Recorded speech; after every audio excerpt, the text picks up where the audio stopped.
несколько стихотворений. Ну, конечно, я у тебя не забираю хлеб Сергея Есенина. Ты читаешь другие стихи, я читаю... А художественного чтения не будет. Так что читай. Хорошо, хорошо, спасибо. Почему не будет? Не, я буду просто рассказывать. Просто, ну вот. Почему не будет? Ну, я не знаю, но у Есенина мне очень нравятся его персидские мотивы. Шагане, ты моя, Шагане. Потому что я с севера, что ли, я готов рассказать тебе поле про волнистую рожь при луне. Шагане, ты моя, Шагане. Потому что я с севера, что ли, что луна там огромней в 100 раз. Как бы ни был красив Шираз, он не лучше рязанских раздолей. Потому что я с севера, что ли, я готов рассказать тебе поле. Эти волосы взял я у ржи. Если хочешь, на палец лежи. Я нисколько не чувствую боли.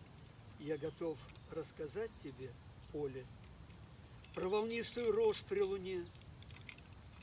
По кудрям ты моим догадайся, дорогая, шути, улыбайся.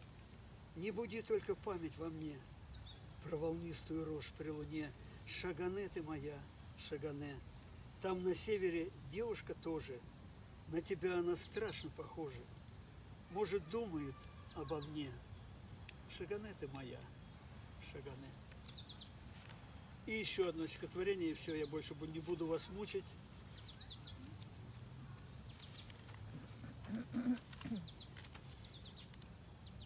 Я спросил сегодня у Менялы, что дает за полтумана по рублю. Как сказать мне для прекрасной Лалы по-персидски нежное люблю? И я спросил сегодня у Менялы, легче ветра, тише ванских струй. Как назвать мне для прекрасной Лалы слово ласковое поцелуй?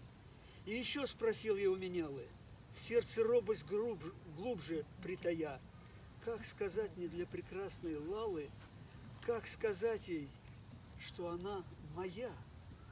И ответил мне Меняла кратко, о любви в словах не говорят, о любви вздыхают лишь украдкой, да глаза, как яхонты, горят. Поцелуй названия не имеет, поцелуй не надпись на гробах, красной розой поцелуй веют лепестками, тая на губах. От любви не требует порухи, с нею знают радость и беду. Ты моя, сказать лишь могут руки, что срывают черную чадру. Спасибо. Спасибо, что ты нас помог.